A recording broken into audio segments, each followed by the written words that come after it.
what are the kinds of dangers that are harder to defend against than open hostility? That's what we're going to talk about today in 2 Peter 2. Boy, this is going to be a good one because there's a danger that comes not from outside the community, but inside of it. The teachers who use the right vocabulary, sit in the same seats, sound plausible and even compelling, but who are quietly leading people away from the truth. We've heard that come from Paul quite a bit. People pretending to be inside the faith and then dragging people away with arguments, not physically. I mean, there was some physical dragging in there too. But Peter knows this danger firsthand. He watched it develop. And in chapter 2, he addresses this with directness and a bit of force to it too. It might surprise you if you've only think of Peter as this pastoral warmth kind of guy that we saw in 1 Peter. This is not about gentle correction anymore. He is coming to the end of his time, and he is trying to say the urgent thing, the specific thing, and ground it in the history of what happened when God's people tolerate other people who distort the truth. And maybe for their own gain. I would love to tell you that everyone distorts the truth for their own gain, and sometimes they are just distorting the truth outright, even though there's no gain in it. So 2 Peter 2 is not a comfortable chapter, but it's necessary. And Peter feels before his death, this is a necessary thing he has to say. Of course, like I said, there were false prophets among the people, and there's always going to be them. We see that again today, and it's hard. Even today, when we have so many tools, right? We have so many tools to look things up with our phone. We have Bibles on our phone. We can look things up. The danger is not when people say something completely blatantly wrong and you're like, okay, dude, that is not at all in the Bible. But when people say something that sounds accurate, that does have some truth into it. And, I think that's what the devil did, right? He said to Adam and Eve something that sounded very true, but twisted a few little lines here and there. And so these people, these false teachers, they're bringing destructive heresies. And even the denying the master, Christ, who brought them, they will bring destruction on themselves and then the other people who will follow them. And they will follow them with actions that are depraved, and they will follow them because the way to truth is now broken. It's maligned, and people won't be able to get themselves out of it. And so these made-up stories are going to be exploited in greed. That's what we very first start out with here. Peter opens by reaching back now into Israel's history. False teachers were not an aberration of the Old Testament. It's a reoccurring theme all along the way, and it devastated Israel's, the people's lives, daily lives. Jeremiah faced that too. Ezekiel tried to expose them. They told people what they wanted to hear, these other false teachers, promised peace when there was no peace, led communities into ruin, and now Peter is saying what happened then is happening right now. And I would say, even 2,000 years later, still happening now. And the pattern is not new. The context changes. The song that is being sung changes tunes, but it is the same old song. And so this phrase, secretly brings in, translates in Greek to sort of smuggle alongside. So maybe, you're sneaking your ticket. You're going to a movie. You're handing out your ticket, but alongside you got your illegal popcorn there. It's something that is coming along for the ride. Introduce something that is completely destructive but undercover, along with things that are actually legitimate. And so false teachers rarely announce themselves. They never say, hey, you know what? I'm a false teacher. It arrives in familiar languages and uses terms that we accept, but just shifts them very subtly, makes minor adjustments to the truth here and there that seem awfully harmless until you trace to where it leads to. You'll see that a lot of times right now. Compassion is used against us. Well, it's a compassionate thing to do this. And, you could see how in this passage, that's what Jesus is saying. And then you're like, no, that is not really what Jesus is saying. Peter calls what these people are bringing as destructive heresies. Heresies of that don't just divide people, like I'm going to fight about this and that, which we do enough of, but instead actually destroys the people of God. The most serious charge that Peter levels in these teachers who deny, quote, the master who brought them, the language that's being brought here is a marketplace term. They purchased.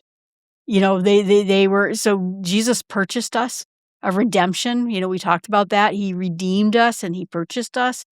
But these other people are destroying that path. Peter acknowledges that these false teachers have some connection to the community of faith, possibly even genuine ones at some point, learned from a real apostle, went to a real church, and now they're denying the very Lord whose blood purchased them. And the denial may not be formal. And it may not even be like explicit, like I said, that they come out and actually say that. It may be expressed in the way they live their lives, in the freedoms that they claim. Oh, you don't have to worry about that. You're free to do this thing. The authority that they refuse to submit to, and a life that can deny what their mouths are confessing. And so you have to be careful in all terms. I said something today. I was talking about AI to someone. And oftentimes when you get things with AI, it will tell you the wrong piece of answers very confidently. And so that's why you always have to check it. That's what these people are doing. And they're doing it very confidently, saying some truths and then bending them to what they wanted to believe. Like I said, I could tell you that I've been watching a couple of people talk about some pretty strong heresies that are very public in the news. A few of them comes with pastors that say certain things, and you're like, that was never it. It never said that. They wrapped it in this towel of lovingness. Well, loving people do this, therefore Jesus would want you to do that too. And it sounds like, yeah, maybe they're right. Maybe that is true. So, like I said, it's very diabolical. And so Peter notes two consequences that follow from their teaching. Is that first, many will follow these false teachers. It's not a fringe problem. It's not just a person here or there. These people are compelling.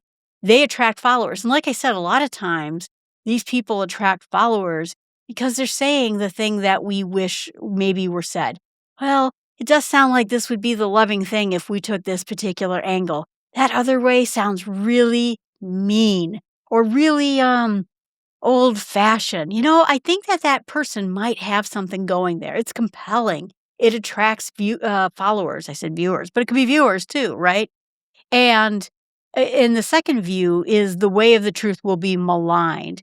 This word is a word that is the root of blasphemy. They call themselves Christians in the way that they say that, but their Christian lives contradict everything the gospel speaks for.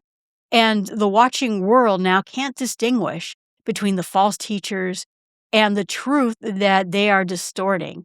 The damage starts to spread beyond the individual who is saying these things. Well, that guy, he's our preacher. He's doing that, or he's saying that. Maybe I should too. It made sense to me, and I think that I should change my life. And then eventually the path that they're going on takes them to just outright maligning God. Their condemnation, Peter says, is not idle.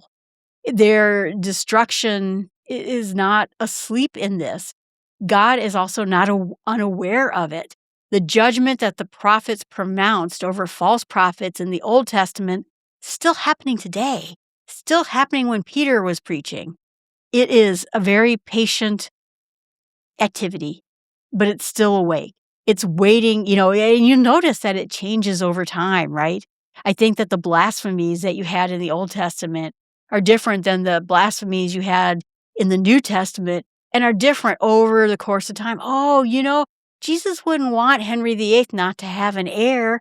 That wouldn't be cool. And the the message gets changed to go with the time, to go with the people, to go with the groups of people, and you can see it in full play right now. And so then it goes on to this next section, it talks about God not sparing the angels who sinned. They were cast out. He loved the angels too, and it wasn't like, well, they're special, um, a very special being. I understand that, they got a wrong way. No, the judgment went to them, and it didn't spare them. It didn't spare the ancient world. It protected Noah, who preached righteousness, and 7 other people, and it brought the flood to this world that was going in an ungodly term. He reduced cities, think of Sodom and Gomorrah, condemned them to extinction. By the way, there's some archaeologists that think they found the site of Sodom and Gomorrah, and it burned with sulfur. They made examples of what this ungodliness did, yet rescued the righteous. Lot was rescued. He was distressed by what was going on around him, and he was a righteous man living among them. His righteous soul was being tormented by seeing and hearing what was going on in his town. And the Lord knows how to rescue the godly from these trials, but keep the ungodly or the unrighteous under punishment until the day of judgment. And those who follow these polluting ideas that are doing this, they're causing people to go with their desires despite the authority of God. So this ground that Peter is working on is sustained argument, like I said, basically from 3 chapters of early Genesis, moving from the cosmic to the national to the personal. We 3 different kinds of examples. So you think about it, that there's 2 sides, right? God's judgment on the unrighteous and God's deliverance for the righteous. That's always the theme here. The argument runs along those conditions. And if God did this and did this and did this, he knows how to figure things out, right? He knows the difference between it. It's not this idea, well, it's all the same to God, whatever happens, it's all the same to him anyway. And so the first example, like I said, is the fallen angels, supernatural beings who transgressed the divine boundaries. And it was pride, cast them into Tartarus, which is the Greek word that Peter uses. It appears nowhere else in the New Testament. Tartarus is the Greek, it's part of Greek cosmology, how the world is. It's the deepest pit of the underworld. You'll read, if you read Greek mythology, you'll hear about it, but it's the deepest part.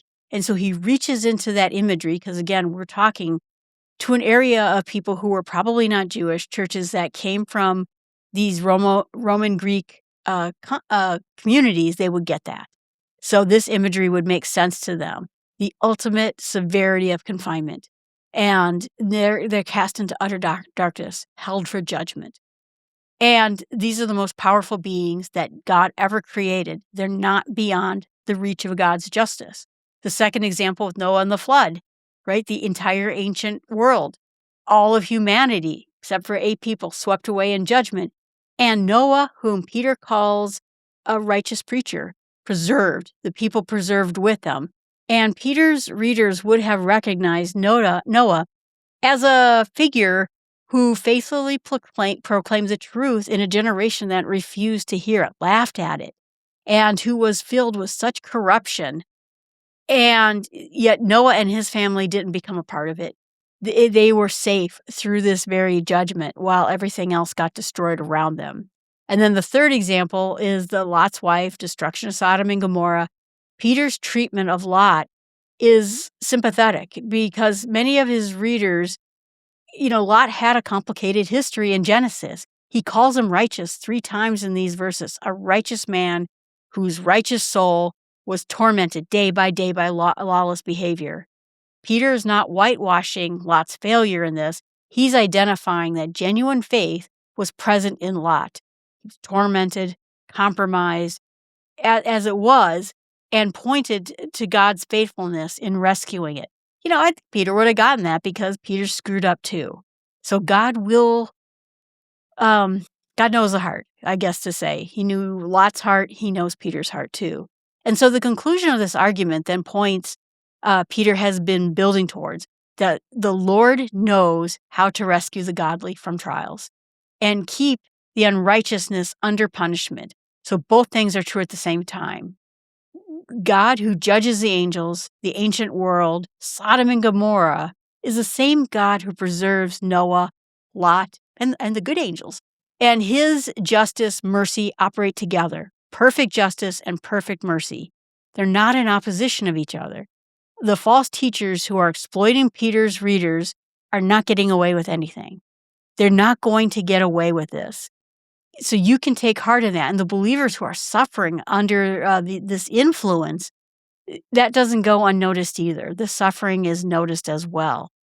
So Peter goes on to talk about bold and arrogant people, that they're not afraid to slander the glorious ones. We're going to talk about that too. These are going to be the angels. And these are just creatures, irrational animals of instinct. They don't understand God. And so they slander him. And it'll be paid back for what they have done. And they consider it a pleasure, to hang around, in the daytime. We're going to talk about all of this. So essentially, when we get into this next tone, this intensifies. Like I said, this gets to be a very uncomfortable chapter. In this section, he describes people who are present in the community alongside, hanging out with believers, and who are, in his assessment, operating with thoroughly corrupt motivations. I think, like I said, not everyone is in it for the money. Some of it are just in it for corruption's sake. I think that there are a lot of people who say, have you ever noticed that? Like, if you read something on Twitter and someone who's even a non-Christian will say, well, the Bible says, and I'm like, have you read it? The Bible really doesn't say that. But these are people who know it and they are corrupting it. Money is not always the only motivator in this. So they're saying, and Peter's saying it very severely and deliberately, and not being unkind for the sake of it, but trying to help his readers see clearly who these people are and what they're inclined to do, and that these people should not excuse it and should not overlook it. Oh, they're just a little wrong. They're trying to do the loving thing. I get where they're coming from. Instead, this is happening because of their boldness and arrogance. The word here is reckless daring, self-pleasing as well. But you think of those people who are recklessly daring, right? They don't care about consequences to anything. And this is expressed specifically in slandering the glorious one, which are like spirits in prison that we heard of when we were talking about 1 Peter 3. But this is an interpretive discussion, and it refers to like the angelic or spiritual authorities being significantly having power and dignity. And the false teachers are so inflated with their own importance that they speak contemptuously of the realities of these holy angels. The holy angels approach with reverence. Peter contrasts this with behavior with the angels themselves, who don't bring slandering accusations against even the fallen powers. They leave judgments to God. That's what they do. You know what? God is going to take care of that. So this comparison next goes to rational animals. And I thought this was quite stark when I read it, that these teachers are operating on instinct, appetite, desires. They talk about, the brain that only seeks to, feed itself and to reproduce and to fight. We're talking about animal level instincts here. And whatever serves their immediate interest right at that moment. Maybe it's money at that moment. Or maybe it's just fighting God. Or maybe it's like, I want the power to lead people away. Or I think I'm doing the right thing by leading people away from this teaching because that sounds really old-fashioned-y or something like that. Instead, not learning to live by reason, revelation from God, or accountability to God. What they don't understand is they're slandering. They can't grasp the Bible. They can't grasp the spirituality that they are mocking. They don't even get it. And so they're mocking it and they don't get it. The destruction that they are headed towards, Peter says, is the same destruction that awaits the creatures who only exist to get caught. You think about when I was in India, there was, animals that go in, dangerous animals that go into schools and will attack children, right? When that happens, all you can do, right, is take those creatures, capture them, and take them away, right? That's how bad these people are. They're just creatures to be taken away. And then he makes a reference to Balaam is in a specific prophet. Balaam was a prophet of Numbers 22 to 24. And it's one of a really kind of an ambiguous figure in the Old Testament. He was a genuine prophet who was hired by Balak, the king of Moab, to curse Israel, who ended up instead blessing Israel because God overruled him. Who later appeared to advise Moab on how to corrupt Israel through intermarriage and idolatry. That would be in Numbers 31. So he loved the wages of unrighteousness. He was willing to use his prophetic gift for financial gain. And then his madness was restrained by a donkey that could talk. Peter uses this story to characterize teachers who have similarly prostituted their gifts for personal profit. And so, like I said, it could be money, could be something else. In this case, it is money. And what they're doing is maybe they have a gift of teaching, or maybe they have a gift of speaking. We saw Paul talk about the people who are wonderful speakers, saying these amazing things, and it's all wrong. They're using their gifts for profit. And the absurdity in the story of Balak and the donkey and Balaam is that as something is sort of generally considered to be meek and kind of stupid, is rebuking a prophet of God. And that shows you how the depths of which the unrestrained greed can bring a person down. And they should know better. They should know better. So now we're going to talk about a waterless spring and the darkness. This is really interesting because these people are springs without water.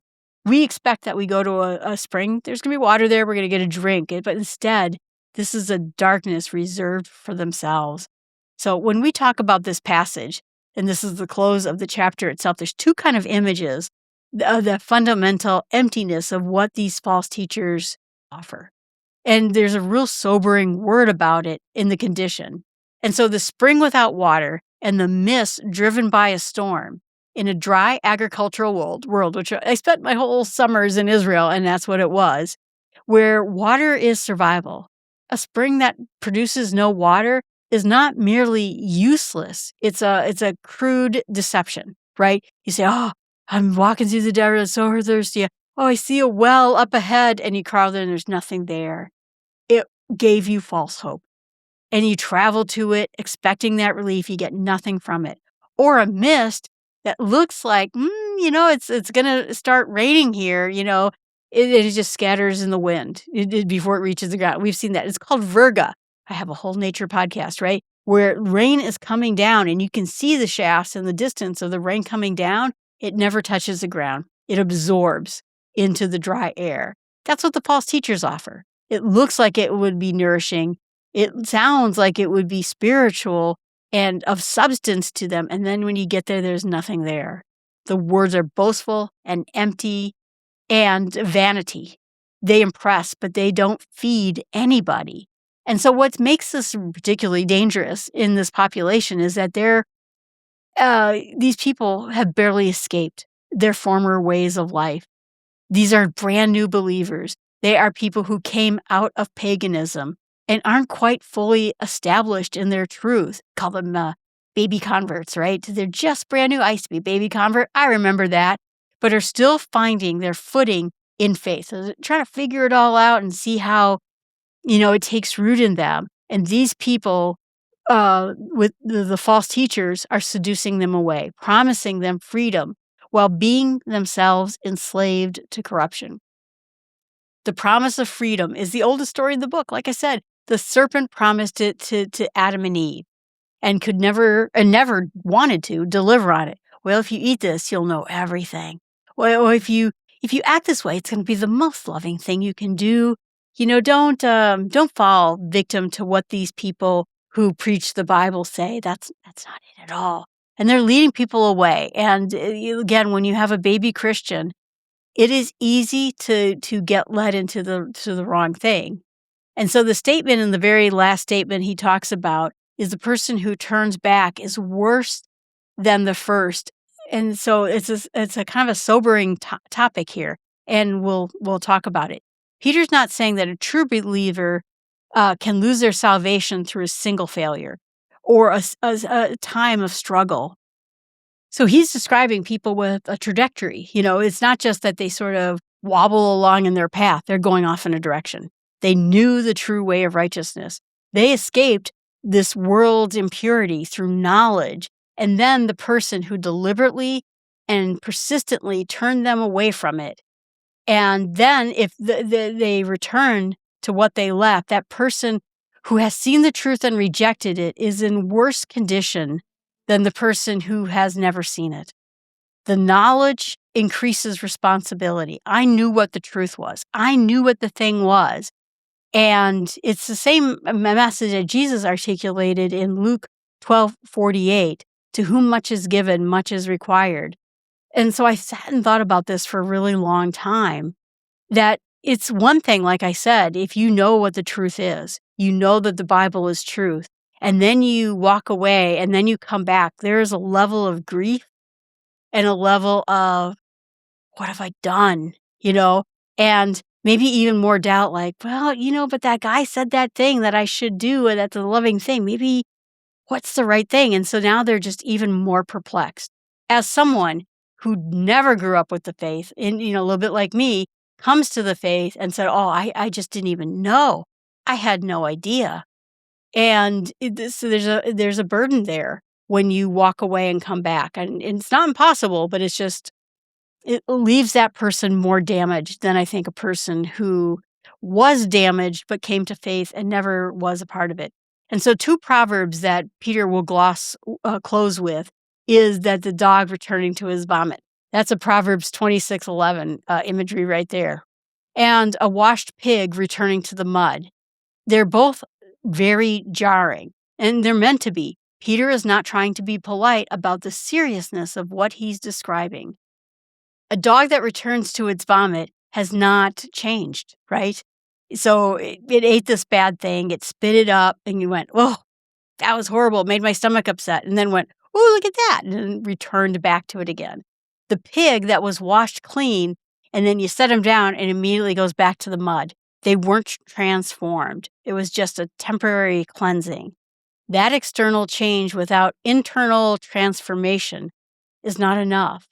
The teachers who are leading people back into corruption, they escaped and are doing something that Peter can only describe in terms of disgust and futility. This is gross. Vomit and mud. Gross. After you've been cleaned. And so he's trying to make a very vivid point about it. But what I'm going to meditate about is that this is a hard chapter to sit with. It's designed to be uncomfortable, and Peter is writing urgently at the end of his life about a threat that he has watched, and he knows it's going to intensify even after he's gone. It intensifies now too. And the sharpness of his language is a form of love to them. It's a love of someone who sees clearly what is happening, what is at stake, and refuses to be softened by it just so he can be liked or, go away on a good note. And so I take from this chapter is not primarily the severity of the warning. It's real and it's important, but the confidence underneath it. Peter's argument from history is not about pessimism. It's not pessimistic. It's reassuring. The Lord knows how to rescue the godly from trials, whether it's on this earth or the next. He knows how to preserve Noah in a flood or Lot in a fire, and the angels from being cast out if they are indeed holy. He knows how to keep his people when they are believing false voices and it's loud and compelling. He knows how to protect his people that are paying attention, growing in knowledge of Christ, and establishing themselves in truth. That person is not defenseless. I don't know what's going on. I'm speaking today about what's going on. They have defense from God. It's the best kind of protection against false teaching. And it's not primarily the ability to spot it and refute it. Discernment really matters in this case. And so it's a deep roots in truth itself. The person who knows what a spring actually tastes like will not be fooled by a waterless one, right? A pig who knows what it is to be clean won't go back into the mud. Okay. And what I'm going to pray about is that God gives us that discernment to recognize empty words dressed up in spiritual clothing that teaches, it seems like it's freedom or it seems like it's loving, but it leads us back to the very things that we were rescued from. She keeps trying to root us into something that's false, but we are going to continue with God's help to be rooted in the truth. When we've been influenced by those voices that are trying to lead us off course, we ask God to give us the honesty to see it, ask for forgiveness, and receive the grace to return back. I thank God for all of the times where He can rescue us from trials and from a temptation of different viewpoints. And I appreciate that in God's name. Amen. In Jesus' name. And what I'm going to share with others is the idea that 2 Peter 2 is very simple in this, that God knows how to rescue the godly from trials. This has been true from the very beginning, from Noah and the flood to Lot in the fire. It's still true today.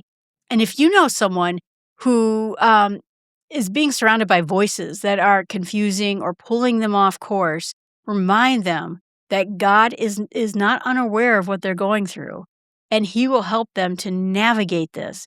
He knows how to keep His people. And the best anchor is the same one that Peter points out throughout this letter, deep growing knowledge of the truth itself.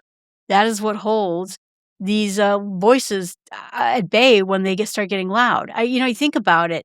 Why do a Bible study? Why do we even study this at all? Why do we try to learn what the Bible actually said? I highly recommend you do this. We gain our salvation from Christ. So a lot of people say, well, there's nothing I have to do to gain my salvation. True.